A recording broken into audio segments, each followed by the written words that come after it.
அரச காலம் முதல் கொண்டு இன்றைய அரசாங்க ஆட்சி முறை காலம் வரை உலகெங்கிலும் பல்வேறு விதமான வரி கொள்கைகள் அமுல்படுத்தப்பட்ட வண்ணமே இருக்கின்றன, மாற்றமடைந்த வண்ணமே இருக்கின்றன.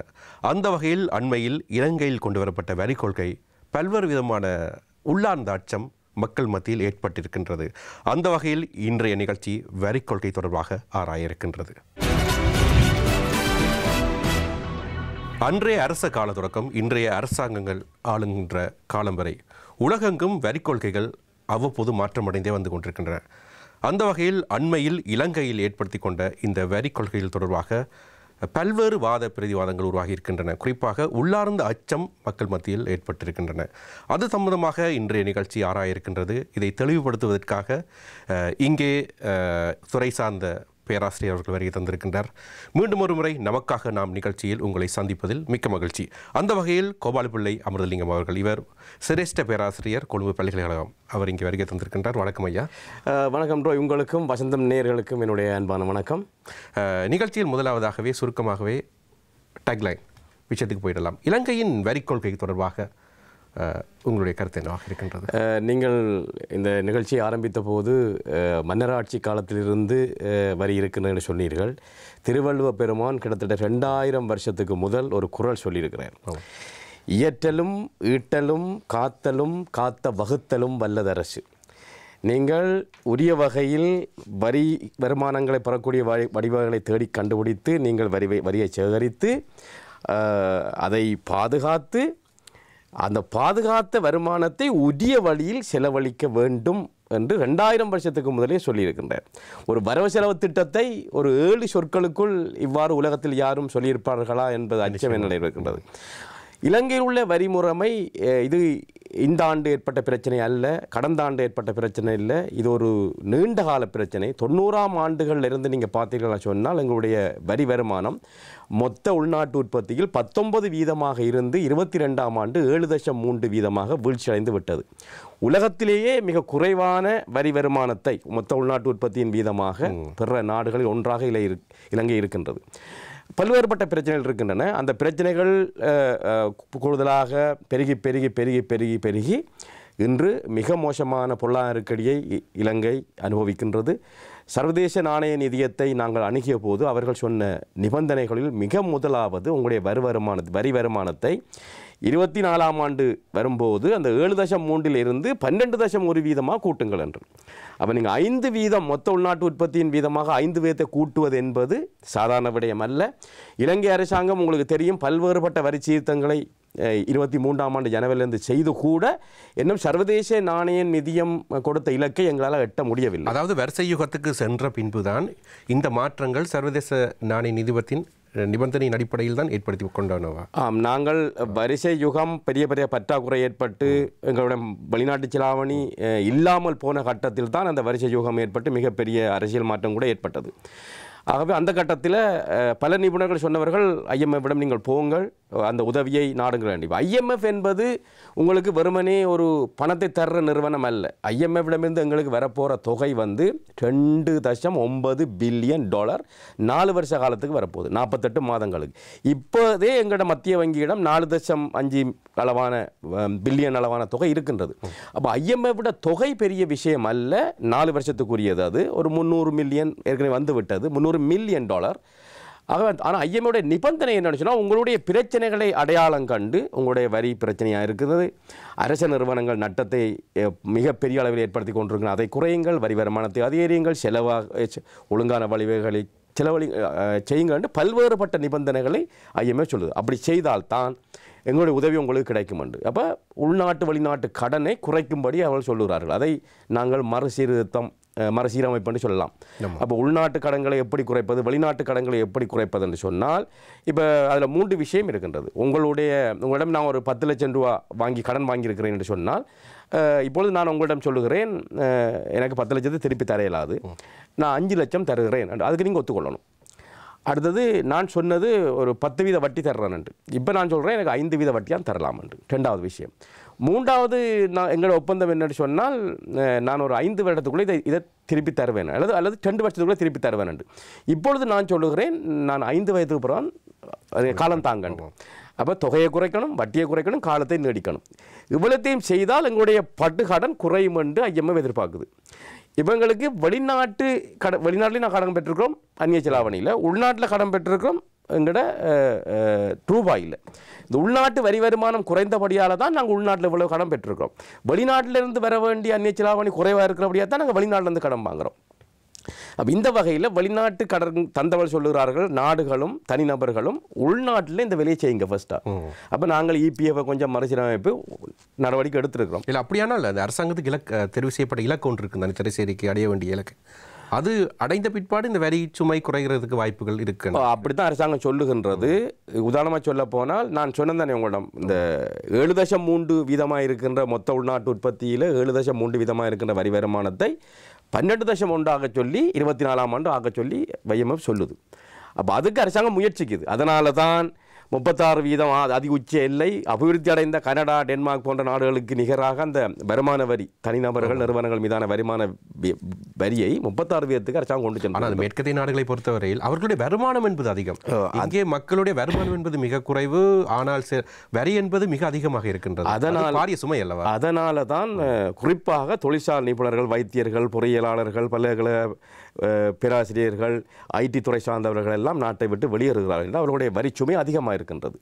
ஆனால் இலங்கை அரசாங்கம் ஒரு இக்கட்டான இருதலை கொள்ளி நிலைமையில் இருக்கு. ஒன்று IMF சொன்னதையும் கேட்க வேண்டும், உள்நாட்டிலிருந்து புலம்பெயர்ந்து செல்ற அந்த தொழிற்சாலை நிபுணர் எண்ணிக்கையை குறைக்க வேண்டும். ஒரு இக்கட்டான நிலைமையில் அரசாங்கம் இருக்கு. அப்படியானால் இந்த அரசாங்கம் பல்வேறு விடயங்களை, வரி குறைவாக இருந்தாலும் இலவசங்களை அதிகமாக கொடுத்து கொண்டிருக்கின்றது. இங்கே பல்வேறு உற்பத்தியாளர்களை நீங்கள் ஆரம்பத்தில் நாங்கள் ஒரு கதைத்த ஒரு விடயம் தான். அதாவது இங்கே பல்வேறு மகான்களையும் கல்வியாளர்களையும் உருவாக்கி போட்டு அதை ஏற்றுமதி செய்கின்ற விடயமாக காணப்படுகின்றது. இது தொடர்பாக உங்களுடைய பார்வை என்னவாக இருக்கின்றது? இலவசம் என்று சொல்லும் போது நாங்கள் சுதந்திரம் அடைவதற்கு முதலே 40ஆம் ஆண்டுகளிலேயே நாங்கள் இலவசம் கொடுக்க தொடங்கிவிட்டோம். வெள்ளக்கார ஆட்சியிலேயே எங்களுடைய இலங்கையை சேர்ந்தவர்களும் அந்த அரசாங்கத்தில் பங்கு பெற்றினார்கள். உணவு மானியம் எல்லாம் ஆரம்பித்து விட்டது. சுதந்திரம் அடைந்த பொழுது எல்லாம் விரிவாக்கம் செய்யப்பட்டு உணவு மானியம், இலவச கல்வி, இலவச சுகாதாரம் எல்லாம் கொடுத்தோம். பிறகு வறுமையை ஒழிப்பதற்காக உங்களுக்கு தெரியும் உணவு மானியத்தை, அரிசியெல்லாம் கொடுத்தார்கள்.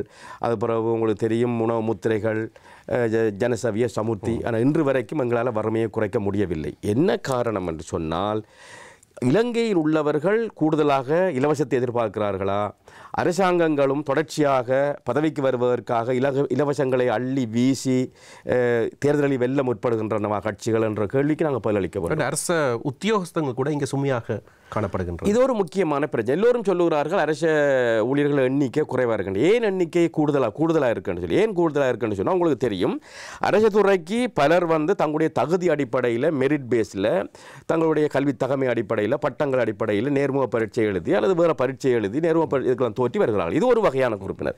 இன்னொரு வகையான வகுதியினர் அரசாங்க அமைச்சர்களுடைய ஆதரவில், செல்வாக்கில் அவர்கள் எந்தவித கல்வித்தகமை அந்த இதை பெருவளவு பூர்த்தி செய்யாமல் செல்வாக்கில் வருகிறார்கள்.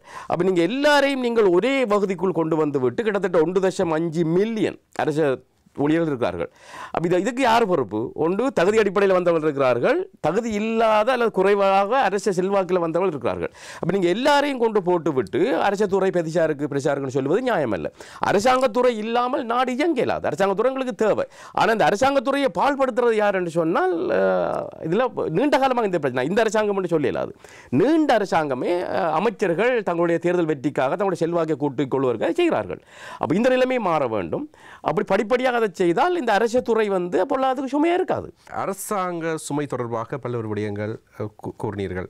தற்போதைய அரசாங்கம் இது ஆட்சியாளர்கள் இப்பொழுது அரசாங்க தொழிலை குறைக்கின்ற வேலைகள் செய்கின்றனவா? எவ்வாறான முன்னேற்பாடுகள் நடந்து கொண்டிருக்கின்றன? இதுவும் சர்வதேச நாணய நிதியத்துடைய நிபந்தனை. நான் இன்று பார்த்த செய்தி, இராணுவ வீரர்களுடைய எண்ணிக்கையை கூட இனி அவர் ஆட்சேபு நிறுத்தப்பட்டிருக்கின்றது. அந்த எண்ணிக்கையை கூட குறைக்க அரசாங்கம் முற்படுகின்றது. மேலதிக ஆளணிகளை எல்லா துறையிலும் குறைப்பதற்கு அரசாங்கம் முற்படுகின்றது. ஆனால் என்னுடைய அச்சம் என்னென்னு சொன்னால், இவ்வாறு IMFக்காக நாங்கள் செய்துவிட்டு திரும்பவும் பழையபடி அமைச்சர்கள் தங்களுடைய ஆதரவாளர்கள் நியமிக்க தொடங்குவார்கள் என்றால் சிக்கல் வந்துவிடும். ஆகவே இதுக்கு ஒரு நிரந்தர தீர்வை நாங்கள் எட்ட வேண்டும். இந்த அரசாங்கம் நான் உங்களுக்கு சொன்னது போல IMF நிபந்தனையை மீற முடியாமல் இருக்கின்றது. மிக கடுமையான நிபந்தனைகள் இருக்கின்றது. உங்களுக்கு தெரியும், வரிசைகள் என்ற நிலைமை ஓரளவுக்கு குறைக்கப்பட்டு பொருளாதாரம் வந்தது பழைய நிலைக்கு வந்தது என்று தோன்றினாலும் எங்கள் சிக்கல் நிலைமை என்ன இருக்கின்றது. நாங்கள் என்ன வெளிநாட்டு கடனை கொடுக்க தொடங்கவில்லை.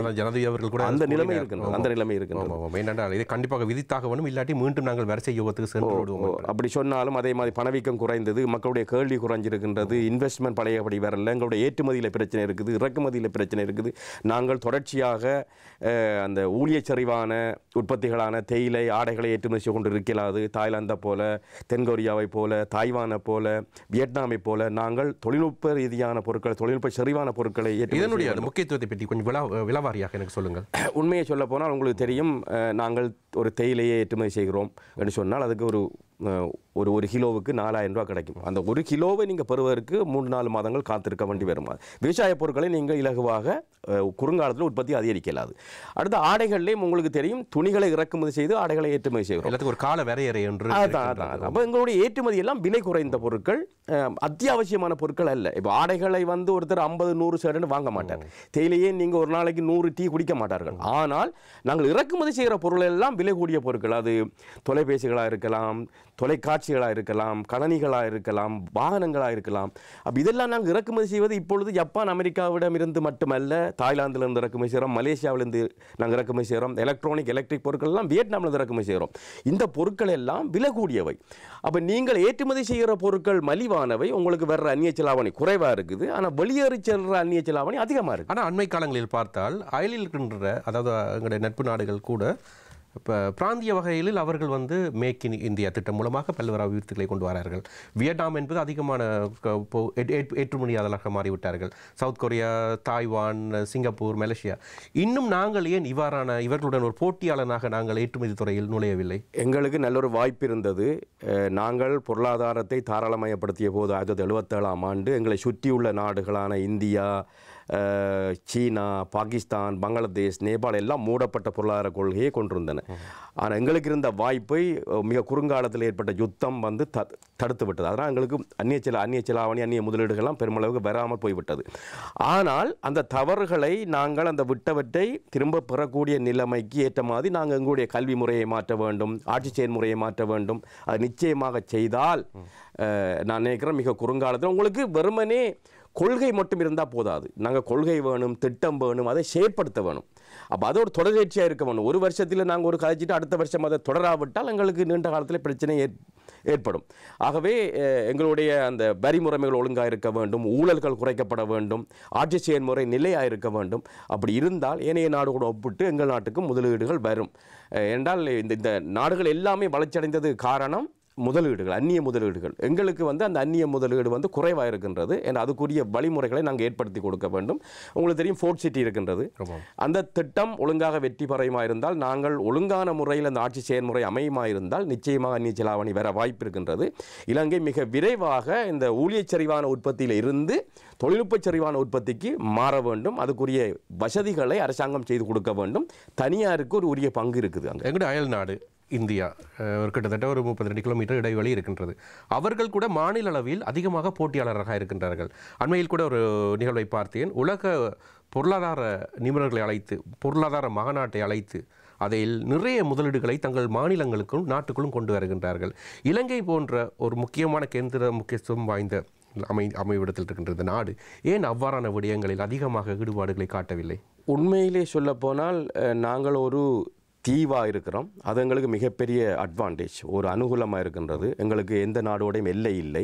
இந்து சமுத்திரத்தில் ஒரு முக்கியமான இட அமைவு, லொக்கேஷன், அது இலங்கைக்கு கிடைச்ச மாதிரி எந்த நாட்டுக்கும் இல்லை. உங்களுக்கு எங்களுடைய அணிசேரா கொள்கை என்பது கூட இந்தியாவுக்கும் பாகிஸ்தானுக்கும் எல்லை பிரச்சனை இருக்குது, பங்களாதேஷுக்கும் நேபாளுக்கு இந்தியா கிடையெல்லாம் எல்லை பிரச்சனை இருக்குது.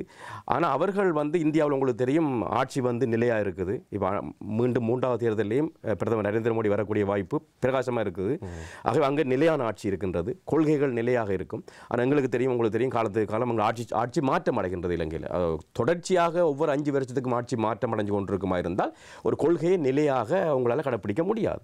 அதே நேரம் அந்த சில விஷயங்களை வெளிநாட்டு முதலீட்டாளர் உள்நாட்டு முதலீட்டாளர் எதிர்பார்க்கிறார்கள். ஒன்று ஊழலுக்கு எதிரான நடவடிக்கை இருக்கணும், மிக கடுமையான நடவடிக்கை இருக்கணும், அரசாங்கத்தில் கொள்கை நிலையாக இருக்கணும், அடிக்கடி மாறக்கூடாது. மற்றது இலங்கை ஒரு தீவாக இருந்து கொண்டு கருவாட்டையும் தகரத்தில் அடைக்கப்பட்ட மீனையும் வேறு நாடுகளிலிருந்து இறக்குமதி செய்கிறோம். அப்போ இதுதான் எங்களுடைய தோல்வியை காட்டுகின்றது. பால்மாவை நாங்கள் எல்லா இடத்திலையும் நதிகளை வைத்துக்கொண்டு பால்மாவை இறக்குமதி எங்கே இருக்க நாடு வந்து எங்கள் நாட்டில் வந்து மீன்மை பிடித்து அவர்கள் தங்கள் நாட்டுக்கு ஏற்றுமதி செய்து. அதான் அப்போ இந்த மாதிரி பிரச்சனை எல்லாம் வராமல் நீண்டகால திட்டமிட்டு அதுக்குரிய அபிவிருத்தி நடவடிக்கைகளை செய்ய வேண்டும். குறிப்பாக நாங்கள் இந்தியாவுடனோ அல்லது சீனாவுடனோ ஆளணியில் மோத இயலாது என்றால் இந்தியாவில் 140 கோடிக்கு மேலே உலகத்தில் முதலாவது நாங்கள் எங்களுடைய ஊழியப்படையே ஒரு குவாலிட்டி தரத்தை கூட்ட வேண்டும். அப்படி ஒரு தரத்தை கூட்டி நீங்கள் வேற்றுமதி தானே செய்து கொண்டிருக்கிறீர்கள். அதோட அந்த விடயத்தில் ஒரு சந்தேகமாக மிகப்பெரிய பிரச்சனையாக இருக்கின்றது. என்னென்னு சொன்னால் எங்களுடைய கல்வி முறைமை வந்து இலவசமாக இருக்கின்றது. ஆனால் பல்கலைக்கழகத்துக்கு வர்ற மாணவர்கள் 40,000 பேராக வரக்குள்ள 2,40,000 மாணவர்கள் ஒவ்வொரு வருஷமும் பல்கலைக்கழக முறையை தவற விடுகிறார்கள். ஏன்னா எங்களுக்கு இலவச கல்வி, உங்களுக்கு 14 பல்கலைக்கழகம் தான் இருக்கின்றது. கல்விக்கு ஏராளமாக நாங்கள் நிதி ஒதுக்கீடு செய்ய முடியாத இடத்துல இலங்கை இருக்கின்றது. ஆகவே இதுக்கு தீர்வு என்னென்று சொன்னால் அரசாங்கம் மிக கடுமையான கட்டுப்பாடுகள் கண்காணிப்புகளை வச்சுக்கொண்டு தனியார் துறைக்கும் சில இடங்களை கொடுக்கத்தான் வேணும். மலேசியாவை போல, இந்தியாவை போல, ஈவன் சீனாவில் கூட இலவச கல்வி இல்லை, பங்களாதேஷில் இல்லை, பாகிஸ்தானில் இல்லை. ஆகவே ஆரம்ப நிலையில் 40 உயர்தரம் வரைக்கும் நாங்கள் இலவச கல்வியை கொடுத்து போட்டு அங்கே வந்து பொது நலன் அதிகமாக இருக்குது. தனியார் நலனை விட பொது நலன் அதிகமாக இருக்குது 40 உயர்தரம் வரைக்கும். ஆனால் காப்போதரம் உயர்தரம் முடித்த பிறகு பல்கலைக்கழகத்துக்கு வரும்போது தான் தனியார் நலன் மேம்படுது. ஏன்னா பல்கலைக்கழக மாணவர்கள் பலர் மிக மிக மிக மிக நிபுணர்கள், அதிக கல்வித்தன்மையை கொண்டவர்கள் நாட்டை விட்டு வெளியேறி செல்கிறார்கள். இந்த நாட்டு மக்களுடைய வரியை பயன்படுத்தி மாணவர்களை பட்டதாரியாக்கி ஏனைய நாடுகளின் அபிவிருத்திக்கு அனுப்புகிற ஒரு நாடாக இலங்கை இருக்கின்றது. அது இருக்க இயலாது. ஆகவே நாங்கள் சம்பளத்தை உயர்த்த வேண்டும், தொழில் நிலைமைகளை மேம்படுத்த வேண்டும், அதற்கு எங்களோட பொருளாதாரம் விரிவடைய வேண்டும், உற்பத்தி திறன் அதிகரிக்க வேண்டும். அப்படி செய்யும் போது இந்த வெளிநாட்டுக்கு போக மாட்டார்கள். ஏன்னா சம்பளம் இங்கே அதிகமாக கிடைக்கும் போது இங்கே இருப்பார்கள். ஆகவே நீங்கள் ஒரு துண்டு துண்டாக சீர்திருத்தங்கள் செய்ய இயலாது. ஒரு சர்வாம்ச ரீதியாக அந்த சீர்திருத்தங்கள் கல்விக்கு கூட காசு ஒதுக்கப்பட வேண்டும், மாணவர்களை ஸ்கில் நுட்பத்தேர்ச்சி உடையவர்களாக மாற்ற வேண்டும், உற்பத்தி திறன் அதிகரிக்க வேண்டும். அரசாங்கத்துறையில் உள்ளவர்கள் வறுமையில் இருந்தால் உங்களுக்கு தெரியும் எல்லோரும் வெளியேற இளைஞர்கள் வெளியேறி செல்ல முற்படுகிறார்கள். ஆகவே இதெல்லாம் மாற வேண்டுமா இருந்தால் அனைத்து மட்டங்களிலே ஒரு சர்வாம்ச ரீதியான சீர்திருத்தம் எங்களுக்கு தேவைப்படும். ஆனால் இலங்கையர்கள், அதாவது தென் ஆசியாவை சேர்ந்தவர்கள் கடின உழைப்பாளிகள். ஆனால் சொந்த நாட்டில் இலங்கையர்கள் வந்து அதிகமாக உழைக்கும் திறனை பற்றி உங்களுடைய பார்வை எவ்வாறு இருக்கின்றது? எங்களுடைய இளைஞர்கள் வந்து பெரும்பாலும் நான் எல்லாரையும் குற்றம் சொல்ல மாட்டேன், பல இளைஞர்கள் கடினமாக போராடுகிறார்கள். ஆனால் சிலர் வந்து இங்கே கிடைக்கக்கூடிய நல்ல வேலைகளை செய்ய மாட்டோம் என்று சொல்லிவிட்டு கொண்டு துபாயில் சரி கட்டாரில் சரி அங்கே டாய்லெட் எல்லாம் கழுவுறதை நான் என் கண்ணாலே பார்த்தேன். எங்களுடைய பெண்கள் வந்து அங்கே கிச்சனில் குஷனியில் எல்லாம் வேலை செய்கிறார்கள் என்பது உங்களுக்கே தெரியும். ஆகவே இந்த நிலை மாறணும் அப்படின்னா இளைஞர்கள் தங்களுடைய மனநிலையை மாற்றிக்கொள்ள வேண்டும். இலங்கையில் கிடைக்கிற வேலைகள் நிறைய வேலைகள் இருக்கின்றன. அந்த வேலைகளை படிப்படியாக பெற்று நுட்பத்தேர்ச்சி உடையவர்களாக ஆகி இங்கேயே வேலை செய்யக்கூடிய நிலைமை அந்த மனநிலையும் பண்ணும். சிலர் விருப்பமுடன் வேலையின்றி இருக்கிறார்கள். தங்களுக்கு கல்வித்தர அதாவது 40 உயர்தரம் படித்த மாணவர்கள் தங்களுடைய கல்வித்தரத்துக்கு ஏற்ற வேலை வேணும் என்று சொல்லி நீண்ட காலமாக விருப்பமுடன் வேலையின்றி இருக்கிறார்கள். இங்கேயே கிடைக்கக்கூடிய வேலைகளை முதலில் செய்தால் இந்த நிலைமைக்கு முற்றுப்புள்ளி வைக்கலாம். அவர்கள் வெளிநாட்டுக்கு போய் எத்தனை மணித்தியாலும் செய்யறதுக்கு தயாராக இருக்கிறார்கள், எந்த வேலையும் செய்யறதுக்கு தயாராக இருக்கிறார்கள். அதில் நாங்கள் சொல்லுவோம் 3D jobs and dirty, difficult, dangerous job. மத்திய கிழக்கில் எங்கள் இளைஞர்கள் செய்வது டர்ட்டி, டிஃபிகல்ட், டேஞ்சரஸ். அப்போ அங்கே செய்வதற்கு தயாரான இளைஞர்கள் ஏன் அந்த வேலைகளை இலங்கையில் செய்ய தாமதிக்கிறார்கள் அல்ல பின்வாங்குகிறார்கள் என்றது எங்களுடைய மனநிலை மாற வேண்டும். கூடுதலான விடுமுறைகள் குறைக்கப்பட வேண்டும், உற்பத்தி திறன் அதிகரிக்கப்பட வேண்டும், சம்பளம் எல்லோருக்கும் அதிகரிக்கப்பட வேண்டும். அது உற்பத்தி திறன் அதிகரித்தால் தான் அது சாத்தியம். அப்படி நடந்து வரும்போது நீங்கள் சொல்கிற அத்தனை பிரச்சனையும் படிப்படியாக இல்லாமல் போய்விடும். இப்பொழுது முக்கியமான விடயம், இப்பொழுது எடுக்கின்ற சம்பளம் தொடர்பாக வரி கொள்கைகள் எவ்வொரு தூரம் அதை தாக்கம் செலுத்துகின்றது? உண்மையிலே இப்பொழுது இன்றைக்கு உள்ள வரி முறைமை வந்து 1 லட்சம் வரைக்கும் எங்களுக்கு வரி இல்லை.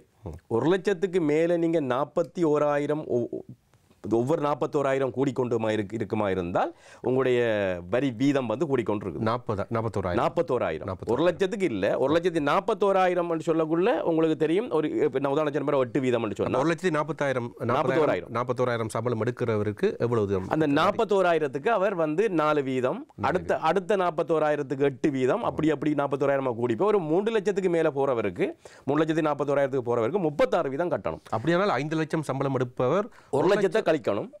1 லட்சத்தை கழிச்சு 5ல் ஒரு பங்கு வரியாக கொடுக்க வேண்டும். அந்த 4 லட்சத்துக்கு 36% கட்ட வேண்டும். அப்போ அதால தான் இந்த 36% என்பது 37% எல்லாம் கனடா மேற்கு ஐரோப்பிய நாடுகள் எல்லாம் 40% இருக்குது. அங்கே அவர்களுடைய வாழ்க்கை தரம் மிக அதிகம், அவருடைய தலா வருமானம் மிக அதிகம். 5 லட்சம் சம்பளம் எடுப்பவர் 1 லட்சத்துக்கு மேல் வரியாக செலுத்த வேண்டுமானால் அவர் அவருடைய அரசாங்கத்தை கொடுக்கின்ற தொகை என்பது 5ல் ஒரு பங்கு. இவ்வாறான நிலையங்களில் 2 விடயங்கள் இருக்கின்றது. ஒரு சாதகமான விடயம் இருக்கின்றது, பாதகமான விடயம் இருக்கின்றது. அரசாங்கத்துக்கு வரி, அதாவது பணம் என்பது கிடைக்கின்றது. ஆனால் இதில் ஒரு மறைமுகமாக சில விடயங்களில் வருமானம் ஈட்டுகின்ற போக்கு காணப்படுகின்றது வாய்ப்பு இருக்கின்றனவா? அதாவது மக்கள் வருமானத்தை ஈட்டுகின்ற முறைமைகளில் அதை பற்றி சொல்ல முடியுமா? எங்களோட நாட்டில் இருக்கிற பெரிய பிரச்சனை என்னென்னு சொன்னால், எங்களோட நாட்டில் எல்லாரும் நாங்கள் இந்த காசைத்தான் கொடுக்கல் வாங்கலுக்கு பயன்படுத்துகிறோம். இந்த டெபிட் கார்டு, கிரெடிட் கார்டு எல்லாம் குறைவாக இருக்குது. பலர் அதில் வரி ஏய்ப்பு செய்கிறார்கள். உங்களுக்கு தெரியும், சிலர் சொல்வார்கள் காசு தந்தால் நீங்கள் டிஸ்கவுண்ட் தர்றோம், காட்டை நீங்கள் பாவிச்சா மேலதிகமாக 3% கட்டணும் என்று சொல்லி அவர்கள் அந்த அந்த கார்டு பாவிப்பதை தடுக்க முற்படுகிறார்கள். இதனால் அரசாங்கத்துக்கு இவர்கள் எல்லாம் எவ்வளவு இவருடைய டேர்ன் ஓவர் மாதம் வருஷத்துக்கு எவ்வளவுன்னு தெரியுதில்லை. எங்களுடைய வரிமுறைமை என்னென்னு சொன்னால், நீங்கள் தான் உங்களோட வருமானத்தை வெளிப்படுத்தணும். உள்நாட்டு வரி திணைக்களத்துக்கு தெரியாமல் இருக்கிறேன் என்று சொன்னால், நீங்கள் காசை பயன்படுத்தும் போது, நான் உங்களிடம் ஒரு பொருளை வாங்கும்போது 5 லட்சம் தந்தால் அதுக்குரிய பதிவு இல்லை. உங்களுக்கு அந்த 5 லட்சம் வந்திருக்குது, உங்களுடைய மொத்த வருமானம் கூட போகுது, மொத்த புரள்வு கூட போகுதுன்னு அரசாங்கத்துக்கு தெரியாது. இதை காட்டு ஊடாக நான் உங்களுக்கு தருவாக இருந்தால் நான் உங்களுக்கு வந்த தொகை அங்கே வங்கிகளுக்கு தெரியும், உங்களுக்கு ஒரு வருஷத்தில் எவ்வளோ வந்திருக்குன்னு தெரியும். ஆகவே இப்படியான வரி ஏய்ப்பில் பலர் ஈடுபடுவதால் அந்த கண்ணுக்கு தெரியாத செல்வந்தர்கள் இருக்கிறார்கள், அவர்கள் எக்கச்சக்கம் உழைக்கிறார்கள், அவர்கள் உரிய வரி செலுத்துவதில்லை, வரி ஏய்ப்பு வரி தவிப்பில் ஈடுபடுறார்கள். ஆனால் அரசாங்க தனியார் ஊழியர்களுக்கு நீங்கள் சொன்னது போல ஒரு 3,50,000 எடுப்பவருக்கு 2,50,000க்கு 1 லட்சத்தை கழித்து விட்டு 2,50,000க்கு 1,36,000 கட்ட வேணும். அப்படி செய்யும்போது அவர்கள் சில வேளை கடன் பெற்றிருக்கிறார்கள், அதாவது வாகன கடன், வீட்டு கடன் பெற்றிருந்தால் அந்த கடனையும் கட்டி வரியையும் கட்டினால் அவர்களுடைய கையில் காசு இல்லை. இதனால தான் அந்த தொழிற்சார் நிபுணர்கள் எல்லாம் வெளியேறி செல்ல முற்படுகிறார்கள். இந்த சங்க இலக்கியங்களில் பிசிராந்தையார் என்ற புலவர் சொல்லியிருக்கிறார் என்றால், யானையை கொண்டு வயலுக்குள்ளே விட்டால் எப்படி இருக்குமோ அப்படி வரி இருக்கக்கூடாது. நீங்கள் படிப்படியாக தான் நெல்லை பிடுங்கி எடுக்கணுமே ஒழிய யானையை விட்ட மாதிரி, அதாவது இன்னொரு இப்போது சொல்லப்படுச்சுன்னா வரிமுறை வினைத்திறனாக இருக்கணும், அது நியாயத்தன்மையாக இருக்கணும், ஏழைகள் மீது கூட வரி சுமத்தக்கூடாது, அதே நேரம் அந்த பக்க விளைவுகளை குறைக்கணும். ஏன்னா கடந்த அரசாங்கத்தில் அதாவது டாலர்களை செயற்கையாக குறைத்து வைத்திருந்த காரணத்தால் பணம் என்பது 3வது வழிகளால் நாட்டுக்குள் வரப்பட்டது. அது நாட்டுக்கு பொருளாதாரத்தில் பல பாதிப்புகளை ஏற்படுத்தியது. அதே போன்று இப்பொழுது இந்த வரி கொள்கை காரணமாக சில மோசடியான முறைகளில் பணங்கள் ஈட்டுவதற்கான வாய்ப்புகளும் அதிகமாக இருக்கின்றன. உலகத்தின் அனுபவம் அதான். நீங்கள் வரி வீதங்களை கூடுதலாக வைப்பீர்களாக இருந்தால் நிச்சயமாக இந்த வரி ஏய்ப்பு இடம்பெறும். இதனால் யார் பாதிக்கப்படுறோன்னு சொன்னால், இந்த முறைசாரா துறையில் இருப்பவர்கள் தப்பி விடுவார்கள். ஏன்னா இப்போ கடைக்காரர்கள் எல்லோருமே தங்களுடைய, உங்களுக்கு தெரியும், எந்த பில்லிங் மெக்கானிசமும் இங்கே இல்லை, பில்லெல்லாம் கொடுப்பது இல்லை. அப்போ பெரிய பெரிய கடைக்காரர்கள் எல்லாம் அவருடைய மொத்த புரள்வு எவ்வளவு, லாபம் எவ்வளவுன்னு யாருக்குமே தெரியாது. ஆனால் சாதாரண அரசு ஊழியர்கள், தனியார் துறை ஊழியர்களுடைய சம்பளம் எவ்வளவுன்னு அரசாங்கத்துக்கு தெரியும். அப்போ இவர்கள் நியாயமாக வரி செலுத்துகிறார்கள். அப்போ எங்களுடைய பிரச்சனை என்னன்னு சொன்னால், இந்த கண்ணுக்கு தெரியாத செல்வந்தர்களை விட்டு கண்ணுக்கு தெரிந்த ஏழைகளை அரசாங்கம் இலக்கிடக்கூடாது. அப்போ இந்த பிரச்சனையை செய்ய வேண்டுமா இருந்தால் நாங்கள் நவீன தொழில்நுட்பங்களை டிஜிட்டலைசேஷனுக்கு போடணும். நான் அண்மையில் கேரளாவுக்கு போயிருந்தேன். அப்போ நான் கேரளா திருவனந்தபுரத்திலிருந்து ஆலப்புழான்ற இடம் 250 கிலோமீட்டர் பயணத்துக்கு பயணிச்சேன். என்னுடைய கார் டிரைவர் ஒரு இளநீர், செவ்வளநீர் கொடுக்க வேண்டும் சொன்னார். அவர் வீதியோரத்தில் காரை நிறுத்தி அவர் 50 ரூபாய்க்கு இளநீ வாங்கி அந்த 50 ரூபாயை அந்த வீதியோரத்தில் இளநீ விற்பவர்களுடைய கணக்குக்கு அவர் மாற்றுகிறார். எலக்ட்ரானிக் டிரான்ஸ்ஃபர் நடக்குது 50 ரூபாய்க்கு. அப்போ அவர் அதை செக் பண்ணுறாரு, அந்த ஃபோனுக்கு காசு வந்துட்டா, அந்த அக்கௌண்ட்டுக்கு வந்துட்டாண்டு. அப்போ இந்தியா எங்கேயோ போய் கொண்டிருக்குது டிஜிட்டலைசேஷன். அப்போ அங்கே ஒரு செவ்வளநீ விற்பவருடைய கணக்குக்கு 50 ரூபா பரிமாறப்படுது என்று சொன்னால், இங்கே 5 லட்சம் 10 லட்சத்துக்கு நாங்கள் பொருள் வாங்கி போட்டு காசை கொடுக்குறோம். அப்போ இதுதான் எங்களுடைய பிரச்சனை. இது நீண்ட காலமாக பிரச்சனை இருக்குது. அப்போ இந்த பிரச்சனைக்கு தீர்வு காணாத வரைக்கும் இந்த வரி சுமை என்பது கண்ணுக்கு தெரிந்தவர்கள் தான் கூட கட்டுவார்கள். இதனால் அது வரி ஏய்ப்பு நிச்சயமாக மற்ற பக்கத்தில் இடம்பெறும். இதனால் பெரிய பெரிய தொழிற்சாலை நிபுணர்கள் எல்லாம் நாட்டை விட்டு வெளியேறுவார்கள். நான் அறிகிறேன் இப்பொழுது குழந்தை உளநல வைத்தியர்கள் 6 பேர் தான் நாட்டில் இருக்கிறார்கள் என்று. இது பல வைத்தியசாலைகள் கிராமப்புறங்களில் மூடப்பட்டு விட்டன.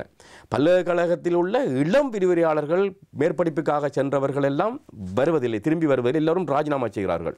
வங்கித்துறையில் இருந்தவர்கள் வெளியேறி செல்கிறார்கள். இதெல்லாம் கண்ணுக்கு தெரியாது. அரசாங்கத்தின் பணத்தில், அரசாங்கத்தின் பொருளாதாரத்தில் கல்வியை கற்று இந்த நாட்டை விட்டு வெளியேறுவது கூட இந்த நாட்டில் பொருளாதார இழப்பு ஒன்று. அவர்கள் தங்களுடைய நலனை பார்க்கிறார்கள், தங்களுடைய குழந்தைகளுடைய எதிர்காலத்தை பார்க்கிறார்கள். அப்படி இருக்கக்குள்ள அது புலம்பெயர்வு என்பது சாதாரண முடிவு அல்ல, அது ஒரு கடினமான முடிவு. அந்த முடிவை அவர்கள் எடுக்க வேண்டுவதற்கு தள்ளப்படுகிறார்கள். ஆகவே இந்த நிலை மாற வேண்டுமா இருந்தால் அரசாங்கத்துக்கு நிச்சயமாக வரி வருமானம் தேவை. அதை ஒழுங்காக அரசாங்கம் செலவழிக்க வேண்டும். இந்த நட்டத்தில் இயங்கும் நிறுவனங்களை அரசாங்கம் உடனடியாக சீர்திருத்தம் செய்து இந்த நட்டங்களை குறைக்க வேண்டும். ஸ்ரீலங்கா நேயாரால் கிட்டத்தட்ட 45,000 மில்லியன் ரூபாய் ஒரு வருஷத்துக்கு நட்டம் ஏற்படுது. எனக்கு அந்த இது சம்பந்தமாக விளக்கமான ஒரு விரிவுரை ஒன்று வேண்டும். அதாவது நட்டம் ஏற்படுத்துகின்ற நிறுவனங்கள் எவை? ஸ்ரீலங்கா நேயார் மிகப்பெரிய நட்டத்தை ஏற்படுத்தி கொண்டிருக்கின்றது. எவ்வளவு? அது கிட்டத்தட்ட 45,000 மில்லியன் ரூபாய் ஒரு வருஷத்துக்கு. 47,000 45,000 அப்படி போகுது ஸ்ரீலங்கா நேயாரால். அதான் மிகப்பெரிய நட்டத்தை ஏற்படுது. சில வேளை சிஇபி மின்சார சபை அந்த மழை பெய்யாத காலங்களில் 58,000 மில்லியன் நட்டம் ஏற்படுது. இப்போது அது லாபம் ஈட்டுவதாக இல்லை, அது மாறி மாறி வரும். கூடுதலாக 58,000 மில்லியன் நட்டம் என்பது இதுக்கெல்லாம் அந்த மேலதிக ஆளணிகளும் ஒரு முக்கிய காரணம். அதை விட சத்தோஷ நட்டத்தில் இயங்குகின்றது, நீர்வளங்கள் அதிகார சபை நட்டத்தில் இயங்குகின்றது, போக்குவரத்து சபை நட்டத்தில் இயங்குகின்றது. எங்களுடைய வங்கிகள் தான் பெரும்பாலும் லாபத்தை உழைக்கின்றன. அந்த வங்கியில் உழைக்கும் லாபம் எல்லாம் இந்த நட்டத்தில் இயங்கும் நிறுவனங்களுக்கு அவர்கள் கடன் கொடுத்து அதை திருப்பி செலுத்தாத போது அரசாங்கத்துக்கு செலுத்த வேண்டிய அந்த லாபம் அங்கே போகின்றது. ஆகவே எங்களுக்கு வரி வருமானம் மட்டுமில்லை, வரியல்லா வருமானம், இந்த அரசு நிறுவனங்கள் உழைக்கிற வருமானம் வரியல்லா வருமானம். தொலைத்தொடர்பு நிறுவனங்கள் பெருசாக நட்டத்தில் அடைவதில்லை. ஸ்ரீலங்கா இன்சூரன்ஸ் நட்டம் அடைவதில்லை, டெலிகாம் நட்டம் அடைவதில்லை. ஆனால் போக்குவரத்து சபையெல்லாம் நட்டம் அடையும். ரயில்வே நட்டம் அப்படின்னா லாபத்தில் இயங்குகின்ற அமைப்புகளை தனியார் நிறுவனங்களுக்கு கொடுக்கிறது போல பேச்சுவார்த்தை. அது நான் நினைக்கின்றேன் அரசாங்கம் அதில் ஏனென்று சொன்னால் அதில் ஆரம்பித்து படிப்படி உங்களுக்கு தெரியும் தொழிற்சங்கங்கள்லாம் மிக பலமாக இருக்கின்றன. அப்போ மின்சாரம், பெட்ரோல் எல்லாம் மிக முக்கியமான பொருட்கள். பெட்ரோல் ஓரளவுக்கு இப்போ வெளிநாட்டு கம்பெனி இந்தியா வந்து விட்டது, சீனா வந்து கொண்டிருக்கிறது, சில ஜப்பான் வருமானம் எதிர்பார்க்கப்படுகின்றது. அப்போ அது படிப்படியாக போட்டி தன்மை கூடுதல் ஆரோக்கியமான. அப்போ அந்த சிபெட்கோ இலங்கை பெட்ரோலிய கூட்டுத்தாபனத்துடைய சுமை குறைய போகுது. ஆனால் சிபியை பொறுத்தளவில் அது பெரிய பிரச்சனையாக இருக்கின்றது என்று சொன்னால் உங்களுக்கு தெரியும், இலங்கையில் மின்சாரத்தை உற்பத்தி செய்வதும் சிபி, அதை கொண்டு செல்வது டிரான்ஸ்மிஷன், ஜெனரேஷன், டிரான்ஸ்மிஷன், டிஸ்ட்ரிபியூஷன், இந்த மூன்றையும் சிஇபி செய்யுது. அப்போ இலங்கை ஒரு மீளுருவாக்கம் செய்யக்கூடிய அந்த வலுக்களை நோக்கி நகரலாம். சூரிய ஒளி ஆண்டு முழுவதும் இருக்கும், அதுக்கு நோக்கி நாங்கள் செல்லணும். கடல் அலையிலிருந்து செய்யலாம், கழிவுகளிலிருந்து செய்யலாம். அப்போ அதை நோக்கியும் இப்போது செய்தால் இந்த சிஇபி நட்டத்தை குறைத்தால் அப்போ அரசாங்கத்துடைய வரியல்லா வருமானம், அந்த வங்கியில் உழைக்கிற வருமானம் எல்லாம் எங்களுக்கு வரும். ஆகவே வருமானம் கூடும் போது மக்களுடைய மீதான சுமையை குறைக்கலாம். ஆனால் இப்பொழுது அந்த நிலைமை இன்றைக்கு அது காணப்படவில்லை. உங்களுக்கு தெரியும் அரசாங்கம் இப்பொழுது அந்த IMF இலக்கு அடையாதபடியால் அடைய முடியவில்லை எங்களால் இன்னும். ஆகவே சில வேளை அடுத்த வருஷம் சொத்துக்கள் மீதான வரி கூட அறிமுகப்படுத்தலாம் என்று ஜனாதிபதியே கோடி காட்டியிருக்கின்றார். ஆகவே வரிச்சுமை இன்னும் கூடத்தான் போகுது. கிட்டத்தட்ட ஒரு 2-3 வருஷத்துக்கு பிறகுதான் அந்த வரிச்சுமை பொருளாதாரம் வளமைக்கு வந்த பிறகு குறைய வாய்ப்பு இருக்கின்றது. ஆனால் நிலைமை சிக்கலாக தான் இருக்குது. சொத்துக்கள் மீதான வரிகள் எவ்வாறு வரும் என்பதை நீங்கள் ஊகிக்கிறீர்கள்? அதில் எங்களுக்கு சிக்கல் இருக்குது. என்னென்னு சொன்னால் எங்களுடைய சொத்துக்களுடைய பெறுமதி எல்லாம் எந்த அளவுக்கு துல்லியமாக கணிக்கப்படும் என்று அபிவிருத்தி அடைந்த நாடுகளில் அது இருக்குது. இப்போ மேற்குலக நாடுகளில் அது இருக்குது. ஏன்னா அங்கே பணம் ஊடாக பரிமாற்றம் இல்லை, எல்லாம் வங்கிகள் ஊடாக. அப்போ ஒருவரும் அங்கே ஏய்ப்பு செய்யலாது. இங்கே நாங்கள் பணத்தை கொடுக்கும்போது அங்கே ஏய்ப்பு செய்யலாம், ஒரு சொத்தோட பெறுமதியை குறைச்சி காட்டலாம். அப்போ நீங்கள் சொத்து உங்களுடைய செல்வாக்கை பயன்படுத்தி ஊழல் செய்து நீங்கள் குறைக்கும் போது நான் உண்மையான வரியை கட்ட வேண்டிய, அல்ல நான் ஏய்ப்பு செய்தால் நீங்கள் உண்மையான வரியை கட்ட, அது ஒரு பதமலையுமே அடையும். ஆகவே அந்த சொத்து மதிப்புகள் ஒழுங்காக இல்லாத விடத்து சிக்கல் அதிகரிக்கும். இந்த விஷயத்தை கனெக்ட் பண்ணுறேன். இந்த விஷயத்தை அதாவது இப்போ டின் நம்பர் என்பதும் வந்து விட்டது. அப்போ சொத்துக்களும் தொடர்பாகவும் அந்த டின் நம்பரோடு இணைக்க வேண்டிய சூழல் இருக்கின்றனவா? இப்போ அரசாங்கம் அடையாளம் கண்டிருக்குது இந்த டின், டேக்ஸ் பேயர்ஸ் ஐடென்டிஃபிகேஷன் நம்பர். நீங்கள் சில நடவடிக்கைகளை அரசாங்கம் அடையாளம் கண்டிருக்கு. ஒன்று உங்களோட கரண்ட் அக்கௌண்ட் நீங்கள் ஓப்பன் பண்ணக்குள்ளே வேணும், சொத்துக்களை பதிவு செய்யும் போது, விற்கும் போது, வாகனங்களை வாங்கும் போது, அடுத்து அதே மாதிரி பதிவு செய்யும் போது, இப்படி பல்வேறு நடவடிக்கைகளை அரசாங்கம் அடையாளம் கண்டிருக்குது. இதெல்லாம் நீங்கள் செய்யும்போது நீங்கள் நிச்சயமாக உங்களுடைய டின், அந்த டேக்ஸ் பேயர் ஐடென்டிஃபிகேஷன் நம்பரை அதில் குறிப்பிடணும்.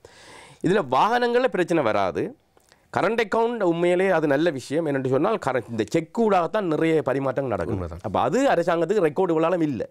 இந்த வணிகர்கள் செய்கிற அவ்வளவு கொடுக்கல் வாங்கலும் இனி ரெக்கார்ட் ஆகப்போகுது. அதாவது கரண்ட் அக்கவுண்ட் ஊடாக செக் ஊடாக செய்யக்குள்ள அது அவங்களுடைய மொத்த வருமானம் எவ்வளவுன்னு அறியலாம். ஆனால் அவர்கள் அதுக்கு பிறகு அதை வேறு மாற்றுவார்கள்னு எனக்கு தெரியல. ஆனால் காணிகள் வீடுகளை விற்கும்போது உண்மையான தொகை தான் அங்கே பதியப்படுகிறதா என்றால் ஒருத்தர் காணி விற்கிறார் ஒருத்தர் வாங்குறார் என்பது அரசாங்கத்துக்கு தெரியும். ஏன்னா நீங்கள் பதிவு செய்யும் போது அடுத்த ஸ்டாம்ப் டியூட்டிஸ் தொடர்பாக அந்த பெறுமதி உண்மையான பெறுமதியான்றதுல சிக்கல் வரும். உண்மைதான். அப்போ அந்த பிரச்சனை எப்படி அரசாங்கம் கையாளப்பது வந்து நாங்கள் பொறுத்து தான் பார்க்கணும். அப்படின்னா ரெட்டிப்பு வரியாக இருக்க போகுது. ஸ்டாம்ப் டியூட்டிக்கு ஒரு பேமெண்ட், டாக்ஸுக்கு ஒரு பேமெண்ட் பார்க்கும்போது அது டிஃபிகல்ட். அதான் ஏன்னா அரசாங்கத்தின் மீது கடுமையான அழுத்தம் இருக்குது IMF. என்றால் நீங்கள் வரி வருமானத்தை கூட்டுங்க. ஏன்னா உலகத்திலேயே மிக குறைந்த வரி வருமானம் பெற நாடுகள் உண்டா இலங்கை இருக்கின்றது.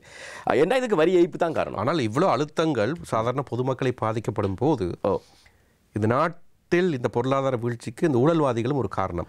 அவர்கள் மீது இந்த வரிச்சுமை எப்படியாவது தாக்கம் செலுத்துமா? மிக அற்புதமான கேள்வியை கேட்டீர்கள். ஒரு நாடு அபிவிருத்தி அடையும் போது நிறுவனங்கள் சீர்திருத்தப்பட வேண்டும், பலப்படுத்தப்பட வேண்டும்.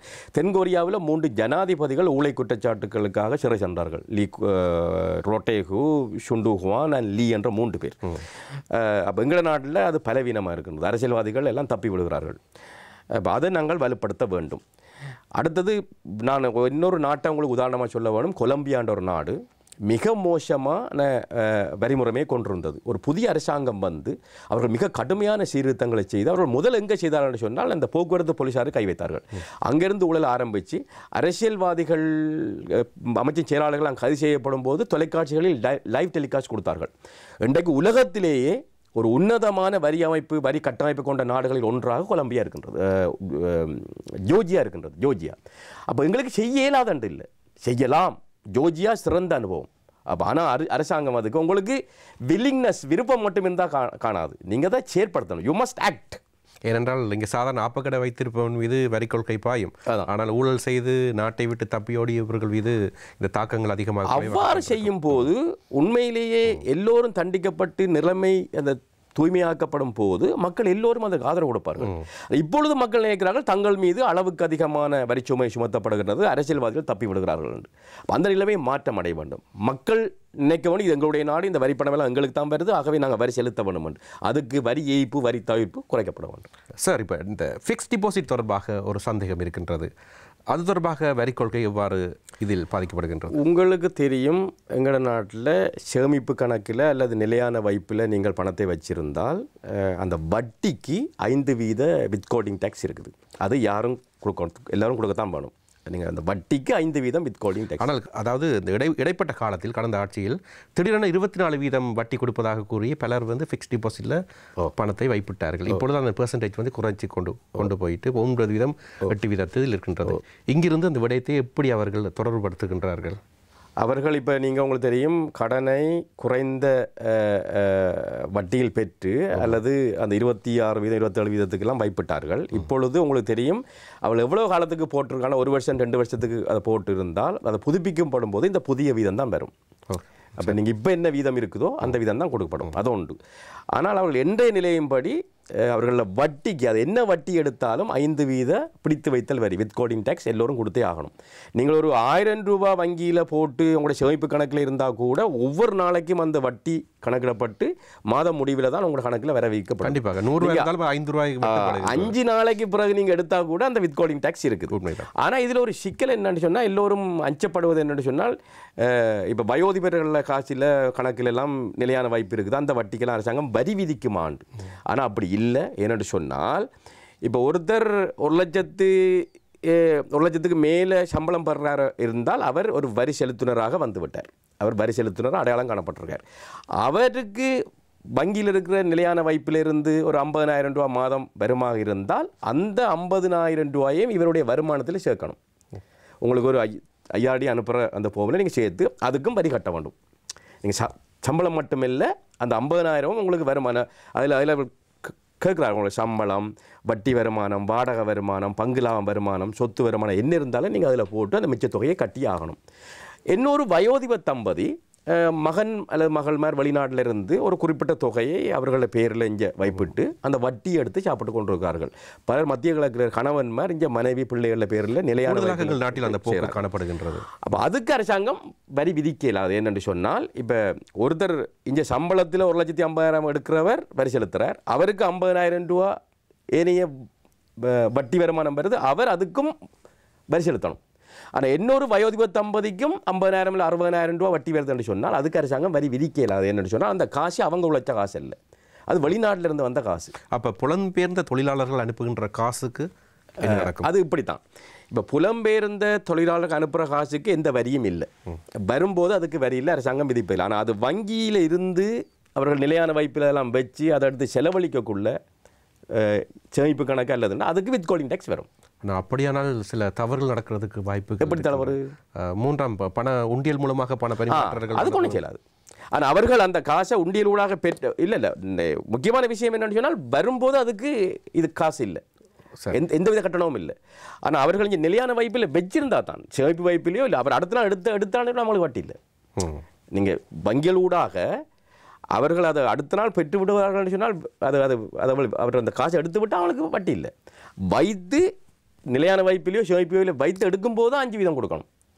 நீங்கள் உண்டியல் ஊடாக கொண்டு வந்த காசையும் வங்கியில் போட்டு நீங்கள் நிலையான வைப்பில் அல்லது சேமிப்பு வச்சிருந்தா கூட அதுக்கு வித்ஹோல்டிங் டேக்ஸ் இருக்குது. ஆனால் அரசாங்கம் வெளிநாட்டு பணம் வரும்போது அதுக்கு வரி விதிக்கவில்லை. வந்த பிறகு நீங்கள் வைப்பில் வச்சிருந்தால் மட்டும் 5% நீங்கள் கட்டி ஆகணும் வரி. இப்பொழுது இன்னொரு சந்தேகம், இப்போ வெளிநாடுகளில் அதிக வரிகள் விதித்தாலும் அரசாங்கங்கள் பல்வேறு சலுகைகளை கொடுக்கும். அதாவது அவருக்கு இன்சூரன்ஸ், முதியோர்களை பராமரிப்பதற்கான அரசாங்கத்துடைய நிவாரணத் தொகை அவ்வாறான இருக்கின்றது.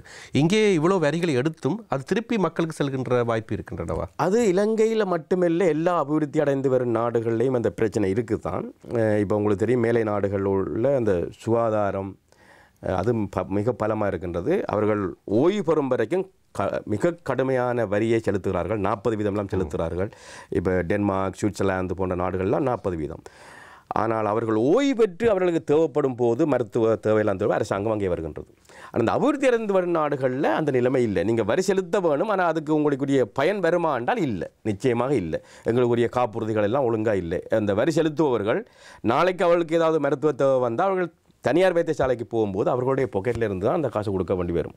அரசாங்கம் அந்த வரி செலுத்தினதுக்காக அவர்களுக்கு எந்த சலுகையும் செய்வதற்குரிய நிலைமையில் இன்றைக்கு இல்லை. அப்போ நீங்கள் வரி செலுத்துபவர்கள் ஒரு நாளைக்கு இந்த பயன் என்னை சேரும் என்று நினைச்சால் மனம் கூடாமல் செலுத்துவார்கள். ஆனால் இங்கே ஒருத்தர் உழைக்கிறார், ஒருத்தர் செலுத்துகிறார், இன்னொருத்தருக்கும் வருமானம் வருது, ஆனால் அவர் வரி செலுத்துவதில்லை. அந்த பாகுபாடு தவிர்க்கப்பட வேண்டும். அதனால் சொன்னால் கண்ணுக்கு தெரியாமல் உழைப்பவர்களை எல்லோரையும் வரிமுறைக்குள் கொண்டு வர வேண்டும். இப்போ இந்த இலங்கையின் வரிமுறையை நாங்கள் பேசிக்கொண்டிருக்கும் போது இந்த சர்வதேச நாடுகளுடைய வரிமுறைகள் தொடர்பாக ஒரு ஒரு விடயங்கள் எனக்கு தேவைப்படுகின்றது. அதை பற்றி கொஞ்சம் சொல்ல முடியுமா? உண்மையை சொல்ல போனால் ஒரு நாடு அபிவிருத்தி அடையக்குள்ள 2 கட்டமாக பிரிக்கப்படுது. ஆரம்ப கட்டத்தில் மக்கள் கிராமப்புறத்தில் மக்கள் வாழ்வார்கள், விவசாயத்துறை தான் ஆதிக்கம் செலுத்தும். அப்போ இந்த இடத்துல அரசாங்கத்துக்கு அவர்களுடைய வருமானம் என்னன்னு தெரியாது. ஒரு விவசாயி எவ்வளோ உழைக்கிறார், மீனவர் எவ்வளோ உழைக்கிறார், பால் எவ்வளோ விற்கிறாங்கன்னு எங்களுக்கு தெரியாது. அந்த கட்டத்தில் நேர்வரி விதிக்கலாது, அதான் நியதி. அடுத்த 2ஆம் கட்டத்துக்கு நாடு வரும்போது விவசாயத்துறையிற பங்களிப்பு குறைஞ்சிரும். சேவைத்துறை, கைத்தொழில்துறை எல்லாம் அது வரக்குள்ள இங்கே எல்லாம் அரசாங்கத்துக்கு தெரியும் எவ்வளோ எல்லாம் உழைக்கிறார்கள். உங்களுக்கு காப்புறுதி, வங்கி, ஆசிரியர்கள், மருத்துவம் எல்லாம் சேவைத்துறை, அதே மாதிரி கைத்தொழில்துறை. அப்போ இது ஒரு முறைசாட்டு. இந்த கட்டத்துக்கு வரக்குள்ள எல்லோருடைய வருமானம் தெரியும் அரசாங்கத்துக்கு. ஆகவே இங்கே நேர்வரி கூடுதலாக இருக்க வேண்டும். இதான் உலகத்தில் நியதி. அமெரிக்காவில் 92% வரி நேர்வரிலேருந்து வருது, கனடாவில் 79% நேர்வரிலேருந்து வருது, இந்தியாவில் 50% நேர்வரிலேருந்து வருது, பாகிஸ்தானில் 37% வருது நேர்வரிலேருந்து. கென்யா, உகண்டா கூட, உகண்டாவில் அந்த சிட்டியில் கிரவல் ரோட், அந்த நாட்டில் 37% 40% கிட்ட வந்துட்டு நேர்வரி. கென்யாவில் என்ன 40% தாண்டி பட்டது. இலங்கையில் 22% தான் நேர்வரி. மிச்சம் 80% கிட்டத்தட்ட 80-78% வரி நேரில் வரிகளாக இருக்குது. இலங்கையில் விவசாயத்துறை கொடுக்குற பங்களிப்பு 7.9 தான், 6.9, 7% இல்லை. அப்போ ஏனைய அவ்வளவும் கைத்தொழில் சேவைத்துறையிலேருந்து வருது. பொருளாதாரம் இங்கே நகர்ந்துட்டுது, வரிமுறைமே அங்கேயே நிற்குது. இந்த மிஸ்மேட்ச், பொருத்தமின்மை. இதுக்கு காரணம் என்னென்னு சொன்னால் அந்த முறைசார் துறைகளை முறைசாரா துறைகளை முறைசார் துறைகளாக நாங்கள் மாற்ற முடியல. அப்பொழுது தொடர்ச்சியாக எங்கே பிழைத்தது, எவ்வாறு இனி இதை பற்றி சரி செய்ய வேண்டும்? இதுக்கு டிஜிட்டலைசேஷன், நான் சொன்ன கார்டு பேமெண்ட் எல்லாமே கார்டு வங்கியூடாக கொடுப்பனவு செய்யக்குள்ள அரசாங்கத்துக்கு எல்லாம் ரெக்கார்ட் ஆகுது. ஐயாடிக்கு எல்லாம் தெரியும், இல்லை ரெவன்யூ டிபார்ட்மெண்ட்டுக்கு எல்லாம் தெரியும். நீங்கள் பணமூடாக பரிமாற்றம் செய்யும் போது அதற்காண்டித்தான் இந்திய பிரதமர் மோடி வந்து எல்லாம் டிஜிட்டல் இந்தியா கொண்டு வந்துட்டார். இப்போ அங்கே வரி ஏய்ப்பு செய்கிற மிக கடினம். இப்போ UPI சிஸ்டம் பற்றியும் இதை பற்றி தொடர்ச்சியாக நீங்கள் சொல்ல வேண்டும். அது மொரிஷியஸ்லேயும் இலங்கையிலையும் அந்த இந்தியாவோட முறைமை வருவதற்கு ஆரம்பித்து விட்டது. ஆனால் அது இப்படி அச்சம் இப்போ உடனடியாக வந்து விட்டது. இந்த பயோமெட்ரிக் டீட்டெயில் எல்லாம் இந்தியாவுக்கு போய்விடும் அச்சம் இப்போ அது உருவாக்கப்படுது. ஏற்கனவே ஆதார் அட்டை விடயம் தொடர்பாக இந்தியாவிலும் பலருக்கு அச்சம் இருந்தது. அது சர்வதேச நாடுகளுக்கு இடையில் பரிமாறி விடுமோ என்ற அந்த டிஜிட்டலைசேஷன் ஒழுங்காக செயற்படுமா இருந்தால் அந்த எல்லாருடைய கொடுக்கல் வாங்கல்களும் பதிவு செய்யப்படும். ஆகவே வரி ஏய்ப்பு குறையும், வரி தவிர்ப்பு குறையும் என்று அரசாங்கம் எதிர்பார்க்குது. ஆனால் அதுக்கு நீண்ட தூரம் நாங்கள் செல்ல வேண்டிய தூரம் இருக்கின்றது. அப்போ அது எல்லோரும் ஒத்துழைத்து அரசாங்கமும் அந்த செய்தி மிக முக்கியம். நாங்கள் வரி செலுத்துகிறோம், அந்த நன்மை எங்களுக்கு வந்து சேருது என்ற நிலைமை மக்கள் மத்தியில் அந்த எண்ணம் உருவாக வேண்டும். அப்படி உருவாகும் போது இந்த இடைவெளி குறையும். இறுதியாக சார், இப்போ இலங்கையில் வருகின்ற வருமானத்தை இரட்டிப்பாக்குற சூழல் இருக்கின்றது. எங்களுடைய செலவினத்தை இரட்டிப்பாக குறைக்கின்ற போக்கு எங்களிடம் இருக்கின்றது. இப்பொழுது இந்த நாட்டில் வாழ்கின்ற ஒவ்வொரு மக்களிடத்திலும் இருக்கின்ற அதாவது சாதாரண நடுத்தர வர்க்க மக்களுடைய எண்ண ஓட்டங்களால் இது. ஆனால் இங்கே தொழில் ரீதியான ஒரு மதிப்பு என்பது மக்கள் மத்தியில் இருக்கின்றது. அதான் வெளிநாட்டில் போய் அவ்வாறு அவர்கள் அதை பற்றி சிந்திப்பதில்லை. இந்த காரணங்கள் என்ன? ஒரு அபிவிருத்தி என்பது அதுதான். தொழில் ரீதியான வேறுபாடு இருக்கலாம், ஆனால் பாகுபாடு இருக்கக்கூடாது என்றது அந்த மிக முக்கியமான சிந்தனை. அப்போ இளைஞர்கள் யுவதிகள் மத்தியில் ஒரு மனமாற்றம் ஏற்பட வேண்டும். ஏன்னா நாங்கள்லாம் உலகத்தோடு இணைந்திருக்கிறோம். இங்கிருந்து புலம்பெயர்ந்து செல்பவர்கள் அங்கே என்ன வேலை செய்கிறார்கள் என்பதை இங்கே இருக்கிற தங்களுடைய சகோதரர்கள் உறவுகளுக்கு சொல்ல வேண்டும். ஆகவே நாங்கள் இங்கே அதை பார்ப்பதில்லை. அப்போ கிடைக்கிற வேலையை நீங்கள் செய்யுங்கள், படிப்படியாக உங்கள் நுட்பத்தேர்ச்சியை கூட்டுங்கள், கல்வித்தரத்தை கூட்டுங்கள். அந்த நிலைமை உருவாக வேண்டும், மனப்பாங்கு மாற்றமடைய வேண்டும். அரசாங்கம் கூடுதலாக இளைஞர்கள் யுவதிகள் குழந்தைகள் மீது கல்வி மீது அந்த கூடுதலான முதலீடை செய்ய வேண்டும். அதுதான் எதிர்காலம். ஆகவே அரசாங்கம் கல்வி மீதான முதலீட்டை அதிகரிக்க வேண்டும். சரியான கல்வியை நாம் கொடுக்கும்போது இளைஞர்கள் யுவதிகளுடைய மனமாற்றம் அரசாங்கத்துறையில் வந்து பென்ஷன் எடுக்கலாம், தனியார் துறை வந்து எங்களுக்கு பென்ஷன் இல்லைன்ற சிந்தனையெல்லாம் மாற்றமடையணும். இந்த நேரத்தில் இப்பொழுது உலக போக்கு மாற்றம் அடைகின்றது. புதிய ஒழுங்குமுறை 2024 ஆரம்பித்து விட்டது. இப்போ AI தொழில்நுட்பம் வந்து கல்விகளுக்கு வந்து விட்டது. தொழில்நுட்ப கல்விகள் அதிகமாக தேவைப்படுகின்றது. விஞ்ஞான கல்வி, பொறியியல் கல்வி என்பது அதிகமாக தேவைப்படுகின்றது. உலக நாடுகளுக்கும் அது தேவைப்படுகின்றது. ஆனால் இலங்கையில் இப்பொழுது செல்கின்ற கல்வி போக்கை பற்றி நீங்கள் சொல்லுங்கள். அந்த ஸ்டெம் எஜுகேஷன் சொல்லுவார்கள். Stem science, technology, engineering, maths and இந்த ஸ்டெம் எஜுகேஷன் வந்து உலகத்தில் மிக வேகமாக முன்னேறி கொண்டிருக்கின்றது. அதுதான் நான் சொன்னேன், தொழில்சார் வல்லுநர்களாக எங்களுடைய இளைஞர் யுவதிகளை மாற்ற வேண்டும். நீங்கள் 20-25 வயதுக்குள்ளே அவர்களுடைய மீது கடுமையான முதலீடுகளை செய்து அவர்கள் எல்லோரையும் தொழிற்சார் வல்லுநராக மாற்றிவிட வேண்டும். ஆனால் இலங்கையில் வந்து கலைத்துறை வர்த்தகத்துறைக்கு தான் கூடுதலாக மாணவர்கள் உள்வாங்கப்படுகிறார்கள். புள்ளி விவரங்கள் அடிப்படையில் நிச்சயம் 38% கலைத்துறைக்கு வருகிறார்கள்.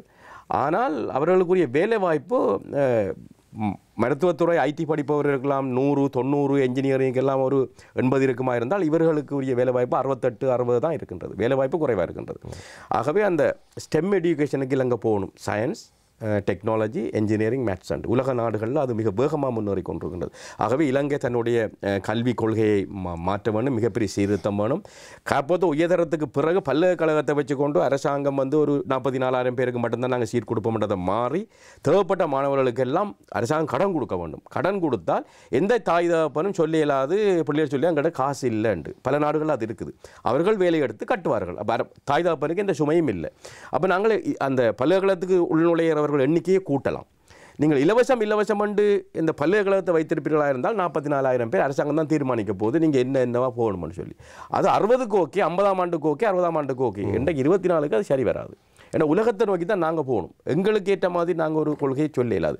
காப்பது உயர்தரம் வரைக்கும் இலவச கல்வி கொடுக்குறது சரி. அதுக்கு பிறகு எங்களுடைய கொள்கையை மாற்றாவிட்டால் ஒரு குறிப்பிட்ட அளவான பேர் பல்கலைக்கழகத்துக்கு போய் இப்போ கொழும்பு மாவட்டம் வந்து 26 லட்சம் மக்களை கொண்டது.